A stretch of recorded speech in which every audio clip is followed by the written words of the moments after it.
David, son of Jesse, by the authority vested in me as priest of the God of Israel, I place this scepter in thy hand as a symbol of your authority as vicegerent of God.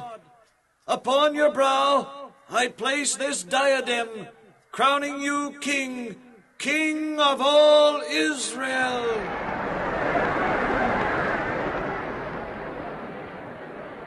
It has taken many years, David, and much patience on your part. But at last God's will is fulfilled. You are king over a strong, united, and obedient Israel. Long live the king! Long live the king! Long live the king!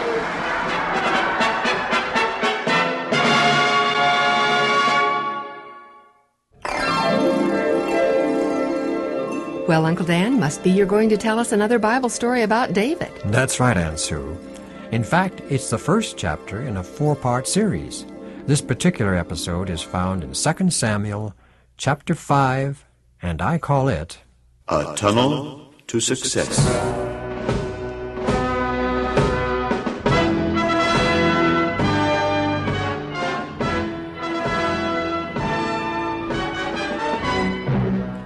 And David was 37 years old when he began to reign over all Israel. Members of my court, some of you have been with me since the days of the cave of Adullam. Some of you held your positions under King Saul. But all of us together have a solemn duty to perform for Israel, God's chosen people. Long live the king! God covenanted with Abraham, Isaac, Moses, and many others of our forefathers to make of his people a great people, like the sands of the sea in number, countless as the stars in the heavens, the most powerful people on earth and the greatest of all nations. If we obey his will and keep our part of the covenant, these things shall come to pass. We will keep his commandments and walk in his statutes, O king. Long live the king! Our first duty is to choose a site better fitted than Hebron to be the capital city of such a great and powerful nation. On that site we'll build a city.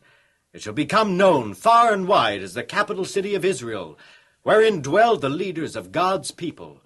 The name of the city itself shall become symbolic of the greatness and the omnipotence of our God. Glory be to the name of Jehovah! I've discussed the matter of a proper site with several of you. We are agreed that the site now known as Jebus is suitable. It's 20 miles from here. In days of old it was known as Salem, and the ancient priest Melchizedek lived there.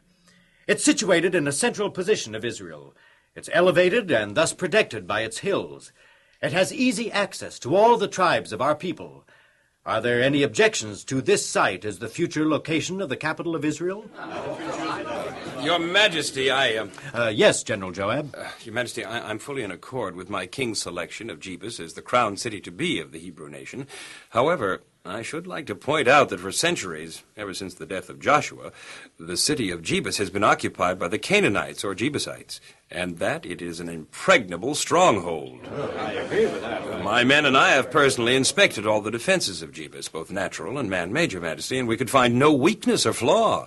Unless God works a direct miracle, I see no hope of ever acquiring Jebus. We cannot expect God to work a miracle for us if there's any way at all that we ourselves can accomplish the task. Well, I readily admit that, Your Majesty, and it is exactly why I said God would have to perform a miracle if we are ever to occupy Jebus. We of ourselves can never capture it. There's a flaw in the defenses of Jebus. There is? One tiny flaw. A flaw that's been overlooked. But if we take advantage of it, the site can be taken. What is the flaw, Your Majesty? I'm going to reveal it to all of you. The first one of you who successfully uses it, resulting in the capture of the Jebusites in their city, will become commander-in-chief of the combined armies of Israel and Judah. There's no well or spring of water within the city walls of Jebus. Yet for centuries, Jebus has been able to withstand all sieges, regardless of their length, because they have an unlimited supply of water from outside the walls. Water from the spring called Gihon. The problem was how to get the water inside the walls during the siege. Well, to accomplish this, the Jebusites built a tunnel level with the spring, westward through solid rock. The continuous flow of the spring keeps this tunnel filled, or nearly filled, with water. Then they dug a shaft straight up to a place inside the walls of the city. Thus, they're able to get water by merely drawing the water up with buckets to the top of the shaft. Ah, I'm beginning to understand. Your Majesty, is this tunnel from the spring to the shaft completely filled with water? Viewing the opening of the tunnel from the spring, it's not completely filled. However, if the tunnel slopes downward, the inner part would be filled. One might have to swim underwater to reach the shaft. Yes, I believe one might. Does His Majesty have any knowledge at all of the shaft going up into the city? How large it is or how high? It may be large enough for only a bucket, or it may be much larger. Only the Jebusites seem to know. They keep it a secret. Any other questions? It's our only avenue into the city and its eventual capture. Now, here's the plan. The first one to gain entrance into the city by way of this tunnel and shaft will make his way to the gate and let our army in. And Joab and his men went out to take the stronghold of the Jebusites, the city which David desired to become the capital city of the nation. Now in the city of Jebus... Captain! Captain of the guards! Captain! Yes, what is it, watchman? Sir, from my lookout up here on the wall tower, there appears to be an army of soldiers approaching the city. What? Did you say an army? Yes, sir. From which direction is it approaching? From the highway that leads to Hebron, sir. Hebron! Watchman, tell the bugler to sound an alert. Just as soon as I can get away, I'll join you up there. Yes, sir. Guard! Guard! Yes, sir, Captain. An army is approaching the city. Now clear the gates of all traffic. Allow a little time for the people still outside the walls to return, and then order the gatesmen to close and secure the gates. That is all. Right away, sir.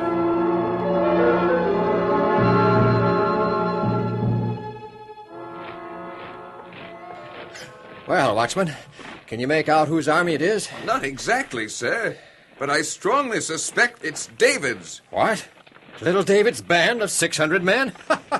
Sir, he's the David who slew the giant Goliath, and he is now king of all Israel. Yes, I know. His army now numbers well into the tens of thousands, sir. But what could David be sending his army to Jebus for? Perhaps he plans to take over our city. Take over Jebus? What with, his slingshot? Ha ha! Well, if David is that stupid, he'll soon discover that his armies of tens of thousands is no match for a city with walls tens of feet high. It is David's army. I recognize their leader, Joab. Oh, he's a mighty warrior.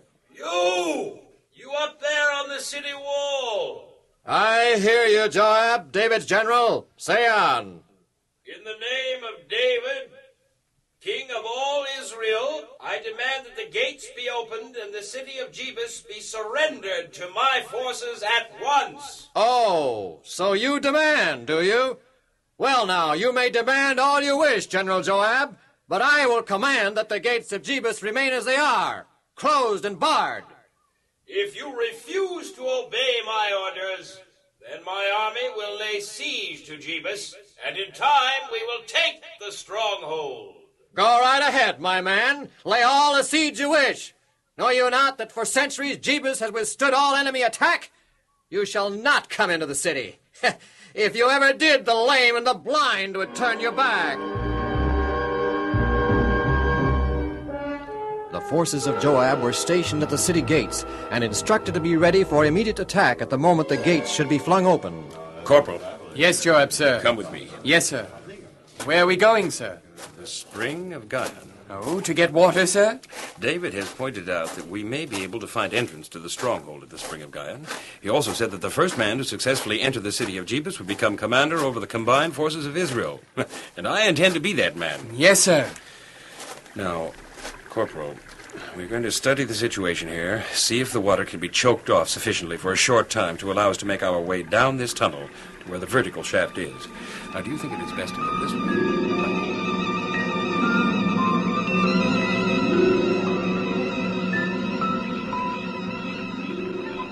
But, sir, it's night, dark. You can't see a thing. Well, neither can they see us. How are you possibly going to go through that tunnel and up the shaft in the dark?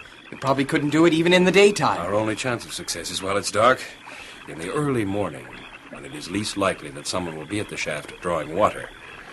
I'll go into the spring first, then start down the tunnel. You follow close behind. The water is down enough, so we may be able to keep our heads above all the way. I estimate the tunnel to be, 50, 60 feet long. Yeah, you ready? Yes, sir.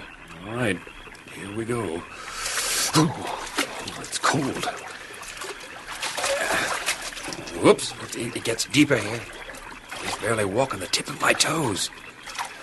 Well, if it just doesn't get any deeper, we'll be all right. A little more shallow here. I'm not going to say any more unless someone hears us at the top of the shaft. Follow me. Yes, sir.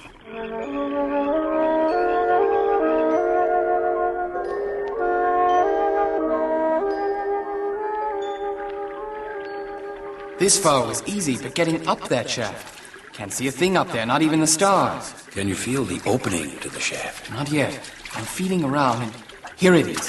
It's not a very large opening. I can make it. Here, let me stand on your shoulders. What are you going to do? Go to the top of the shaft? Of course, sir, but how? Well, this shaft is just big enough for me to work my way up with my back against one wall, my feet and hands against the other. But isn't it wet and slippery? No, the shaft diggers weren't too particular about making the wall smooth. Ooh, there, I'm all set. From now on, we will say not one word. I'll work my way to the top slowly. When I get there, that'll be the signal for you to make your way back out to the spring, then to the camp. Tell David I will make my way to the north gate. Open it just at dawn. Success to you, sir, and God be with you. See you at sunup.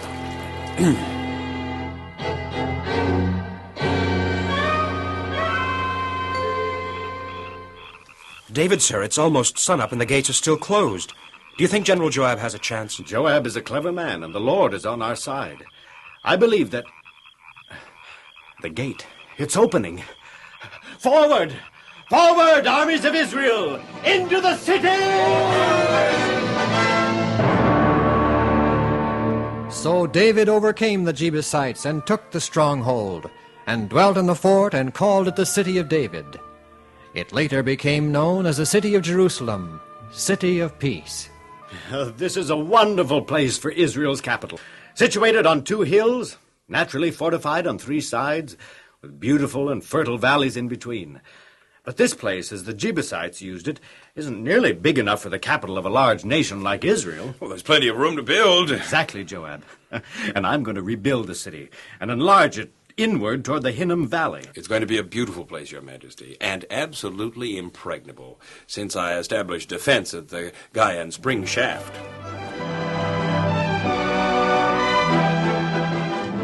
And David became greater and greater, for the Lord, the God of hosts, was with him.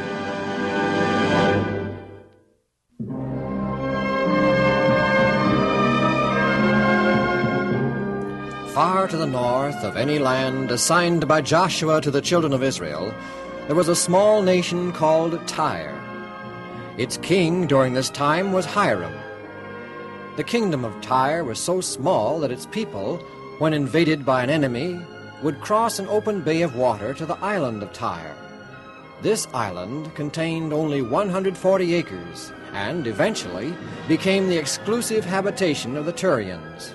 General? Yes, Your Majesty, great and mighty King of Tyre. I understand some of your spies have just returned from the south. Any new developments in the land of Canaan? Yes, Your Majesty. Many important things have been taking place in and around Israel.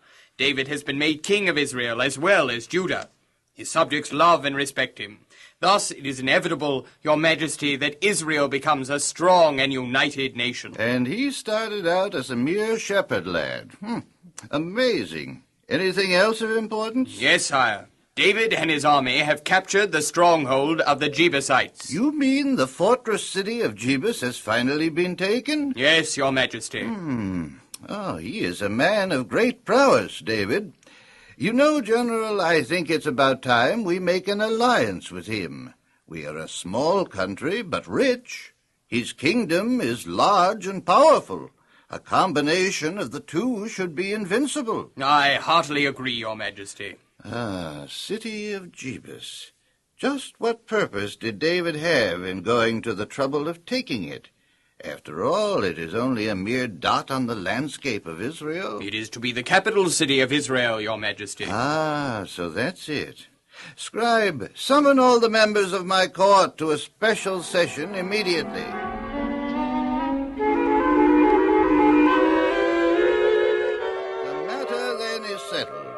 Each of you will begin at once to accomplish your assigned task, and remember to select only the best building materials.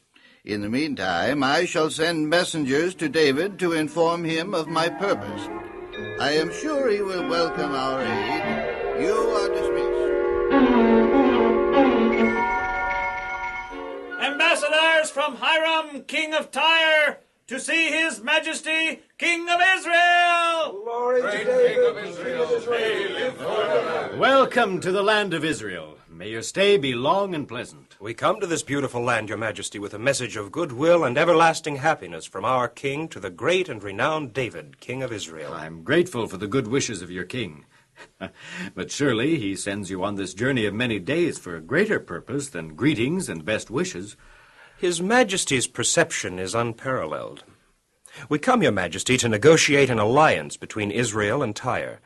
Tyre is small in area, it's true, yet we occupy a strategic position on the shores of the Great Sea and carry on commerce with every city and nation bordering its shores. We also have access to a great abundance of costly lumber and trees, metals and minerals. Consequently, we possess great wealth, a source of power in itself.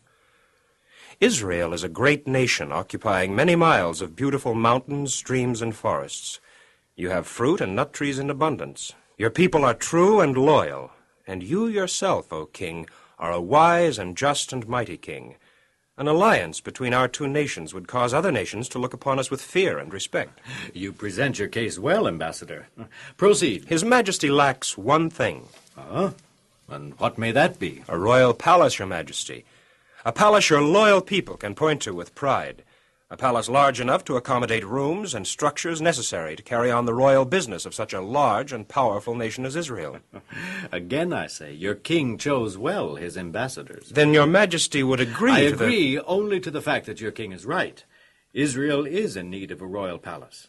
But what has that to do with an alliance between Israel and Tyre? I have the pleasure of informing His Majesty that at this very moment great trains of costly materials are on their way from Tyre as gifts to Israel for the building of a royal palace. But of what use is all that material to me? I've not the talented workmen to build a palace such as you speak of. Again I have the honor to inform His Majesty that my king made provision for just such a situation. He is sending architects, carpenters, masons, and workmen of varied skills and ability to build the palace for His Majesty. You may return to your wise and generous king with the message that David accepts his gifts with deep gratitude and would be happy to enter into an alliance with Hiram, king of Tyre. Furthermore, inform His Majesty that I, David, trust that a warm and lasting friendship will develop between the two nations and peoples. And they builded David an house. And David perceived that the Lord had established him king, and exalted his kingdom for the sake of Israel, God's chosen people. The increasing strength of Israel in its union under David, the acquisition of the stronghold of Jebus as the capital, and the alliance with the rich country of Tyre excited the anger and hostility of a long-time enemy of Israel, the Philistines. Your Majesty, King Achish of Philistia, I beg permission to speak concerning an important and urgent matter. Permission granted. It has to do with the nation of Israel, Your Majesty, and especially with David, their new king. Yes, David, how well I remember him. A wise and crafty general. Wise and crafty enough to make me believe he was on my side once. And I fell for it. Well, be that as it may, Your Majesty, David is now king over all Israel. He's conquered Jebus and made it his capital. Capturing Jebus was an impossible task, yet David did it. A great man. I wish he were on my side. Proceed. The latest development, Your Majesty, is that David and Hiram, king of Tyre, have made an alliance. A dangerous alliance. Looks like David's out to conquer the world. He can do it, too, sir, unless someone stops him. Do you think you can stop him? Well, I'd like permission to try, Your Majesty. How many men, chariots, and horsemen can you muster? Enough to defeat an army many times the size of Israel's. How soon can you march against David? Almost immediately, Your Majesty. Permission granted. for some reason, whenever David is mentioned, I get all cold inside, as if some magic is at work, some magic that seems to assure David of victory. I just can't get that feeling out of my mind. I know exactly what you mean, sire, and it shows how clever David really is. He has purposely created a magical myth about his God being the source of all his successes and victories. But I assure you, sire, there's nothing to it. The only magic of war is this, the sword. Permission granted, and good luck to you. Long live the king. Greetings, General Joab.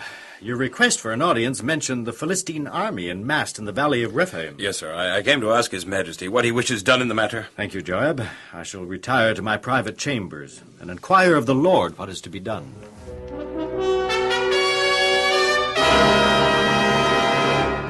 O Lord God of Israel, thou art all-powerful. Thou knowest all things. Thou knowest that the Philistines are camped in the valley of Rephaim, with the intent of subduing and slaying Israel, thy people. O Lord, shall we fight the Philistines? Wilt thou deliver them into our hands? And the Lord bade David go and fight the Philistines. For, said he, I shall surely deliver them into thy hand. General, the Lord of hosts has promised us victory.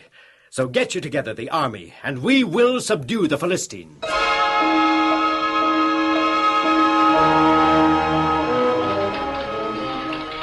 The Lord has kept his word. The Philistines are defeated. Gather together all the images they've left behind and burn them, that all Israel may know that all gods except the God of Israel are false gods.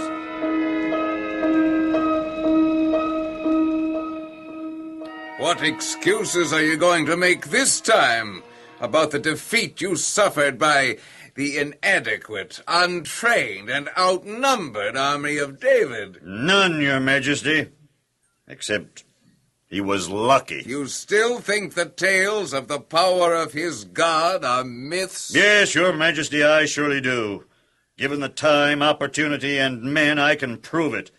I can wipe David and his army off the face of the earth. Where are you going to get the men? You've already lost thousands in the war against the Israelites. I will muster every able-bodied man in all our cities, and the cities of our allies. You have my permission. You may withdraw. Yes, General Joab, I know. The Philistines are once again in the valley of Rephaim. They have a much larger force than before, Your Majesty. The Lord God can defeat many or few. It matters not. He's all-powerful. Then we are going to fight them? I'll let you know as soon as I seek counsel of the Lord.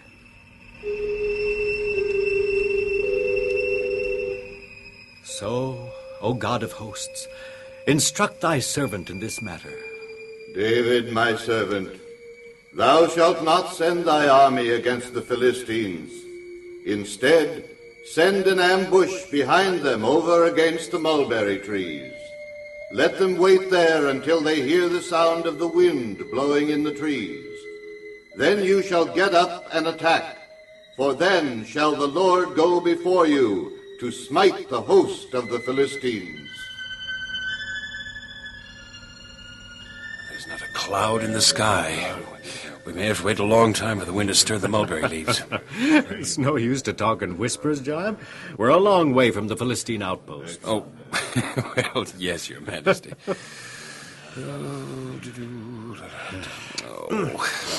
The hardest thing in the world to do is nothing. Just sit still and wait.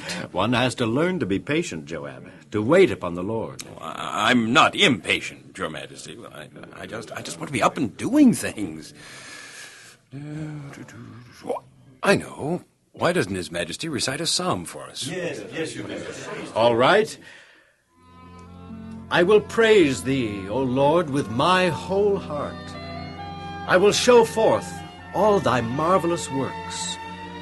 When I consider the heavens and the works of thy fingers, the moon and the stars which thou hast ordained, what is man that thou art mindful of him? Listen. Oh, begging His Majesty's pardon for the wind, it blows through the mulberry leaves. It is the sign that the Lord will deliver the Philistines into our hands. Give the signal to attack. Yes, sir. Trumpeters, the signal to attack!